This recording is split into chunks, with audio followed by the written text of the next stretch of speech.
পশ্চিমবাংলায় এমন গণতন্ত্র, এখানে চাকরি চাইলে জেলে যেতে হয়।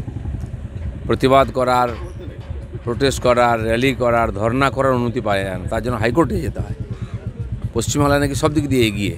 এই স্বৈরাচারী, স্বেচ্ছাচারী মানসিকতা কেন? এত অসহিষ্ণু কেন? এত অমানবিক কেন? যাদেরকে আপনি চাকরি দিতে পারছেন না, ডিএ দিতে পারছেন না, তারা প্রতিবাদ করার অধিকার পাবে না? বারবার কোর্টে যেতে হবে? কী জন্য সরকার আছে? এদিকে বলছেন গণতন্ত্র নাকি এখানে আছে, আর সারা দেশে গণতন্ত্র নেই। এই কি তার নমুনা নাকি? যিনি তাকে বসিয়েছেন, তিনিই তো সরাতে পারেন। তো নিশ্চয়ই যোগ্য কারণ আছে, সেটা সেই জন্য করেছেন। তো প্রশাসনিক ব্যাপার আছে, আর কেন কি হয়েছে নিশ্চয়ই কেউ ওখান থেকে বলবে পরে। এ ব্যাপারে কিছু বলার নেই আমাদের, কেন হয়েছে, কি ব্যাপার, এটা প্রশাসনিক ব্যাপার, ইউনিভার্সিটি আর রাজ্যপালের ব্যাপার। গভর্নর হাউস থেকে বলতে পারে কি হয়েছে। কালকেও গেছিলাম, দেখে এসেছি, জোরদার প্রস্তুতি চলছে। আর আসবেন হাজার হাজার লোক, লক্ষাধিক লোকের ভিড় হবে, আর নিঃসন্দেহে এটা একটা ঐতিহাসিক ব্যাপার হবে। আমরা চাইবো টেট সুষ্ঠুভাবে পরীক্ষা হোক, যথাসময়ে রেজাল্ট আসুক, এবং যে ছেলেমেয়েরা এতদিন বসে আছে, বয়স পার হয়ে যাচ্ছে, তারা যেন চাকরিটা পায়। এখানে পরীক্ষা হয় না, পরীক্ষা হলে রেজাল্ট হয় না, রেজাল্ট হলে অ্যাপয়েন্টমেন্ট হয় না, অ্যাপয়েন্টমেন্ট হলে বেতন হয় না, আর বেতন হলে ডিএ হয় না। এই পরম্পরাটা ভাঙুক এবারে। পশ্চিমবাংলায় এমন গণতন্ত্র, এখানে চাকরি চাইলে জেলে যেতে হয়। প্রতিবাদ করার, প্রোটেস্ট করার, র্যালি করার, ধর্না করার অনুমতি পাওয়া যায় না, তার জন্য হাইকোর্টে যেতে হয়। পশ্চিমবাংলায় নাকি সব দিক দিয়ে এগিয়ে। এই স্বৈরাচারী, স্বেচ্ছাচারী মানসিকতা কেন? এত অসহিষ্ণু কেন? এত অমানবিক কেন? যাদেরকে আপনি চাকরি দিতে পারছেন না, ডিএ দিতে পারছেন না, তারা প্রতিবাদ করার অধিকার পাবে না? বারবার কোর্টে যেতে হবে? কী জন্য সরকার আছে? এদিকে বলছেন গণতন্ত্র নাকি এখানে আছে, আর সারা দেশে গণতন্ত্র নেই। এই কি তার নমুনা নাকি? পশ্চিমবাংলায় এমন গণতন্ত্র, এখানে চাকরি চাইলে জেলে যেতে হয়। প্রতিবাদ করার, প্রোটেস্ট করার, র্যালি করার, ধর্না করার অনুমতি পাওয়া যায় না, তার জন্য হাইকোর্টে যেতে হয়। পশ্চিমবাংলায় নাকি সব দিক দিয়ে এগিয়ে। এই স্বৈরাচারী, স্বেচ্ছাচারী মানসিকতা কেন? এত অসহিষ্ণু কেন? এত অমানবিক কেন?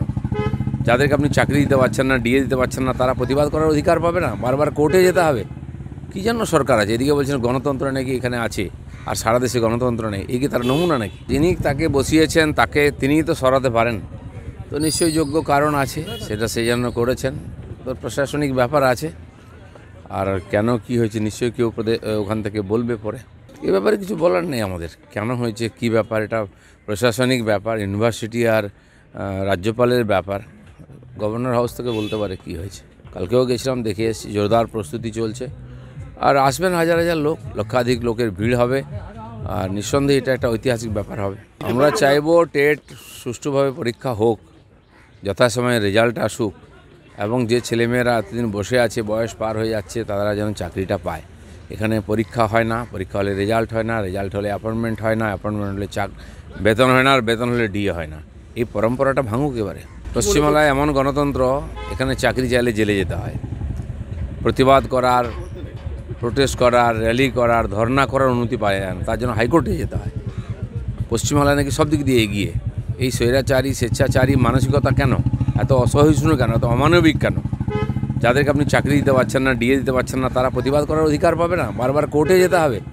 কী জন্য সরকার আছে? এদিকে বলছেন গণতন্ত্র নাকি এখানে আছে, আর সারা দেশে গণতন্ত্র নেই। এই কি তার নমুনা নাকি? পশ্চিমবাংলায় এমন গণতন্ত্র, এখানে চাকরি চাইলে জেলে যেতে হয়। প্রতিবাদ করার, প্রোটেস্ট করার, র্যালি করার, ধর্না করার অনুমতি পাওয়া যায় না, তার জন্য হাইকোর্টে যেতে হয়। পশ্চিমবাংলায় নাকি সব দিক দিয়ে এগিয়ে। এই স্বৈরাচারী, স্বেচ্ছাচারী মানসিকতা কেন? এত অসহিষ্ণু কেন? এত অমানবিক কেন? যাদেরকে আপনি চাকরি দিতে পারছেন না, ডিএ দিতে পারছেন না, তারা প্রতিবাদ করার অধিকার পাবে না? বারবার কোর্টে যেতে হবে? কী জন্য সরকার আছে? এদিকে বলছেন গণতন্ত্র নাকি এখানে আছে, আর সারা দেশে গণতন্ত্র নেই। এই কি তার নমুনা নাকি? যিনি তাকে বসিয়েছেন, তিনিই তো সরাতে পারেন। তো নিশ্চয়ই যোগ্য কারণ আছে, সেটা সেই জন্য করেছেন। তো প্রশাসনিক ব্যাপার আছে, আর কেন কি হয়েছে নিশ্চয়ই কেউ ওখান থেকে বলবে পরে। এ ব্যাপারে কিছু বলার নেই আমাদের, কেন হয়েছে, কি ব্যাপার, এটা প্রশাসনিক ব্যাপার, ইউনিভার্সিটি আর রাজ্যপালের ব্যাপার। গভর্নর হাউস থেকে বলতে পারে কি হয়েছে। কালকেও গেছিলাম, দেখে এসেছি, জোরদার প্রস্তুতি চলছে।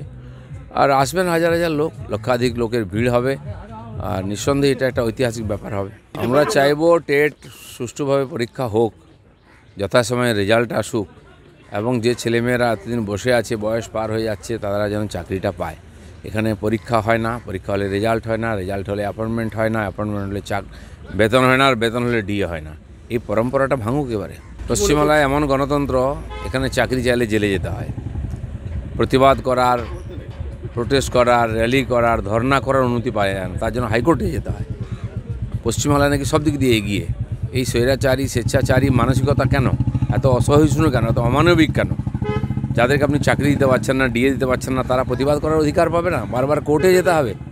কী জন্য সরকার আছে? এদিকে বলছেন গণতন্ত্র নাকি এখানে আছে, আর সারা দেশে গণতন্ত্র নেই। এই কি তার নমুনা নাকি?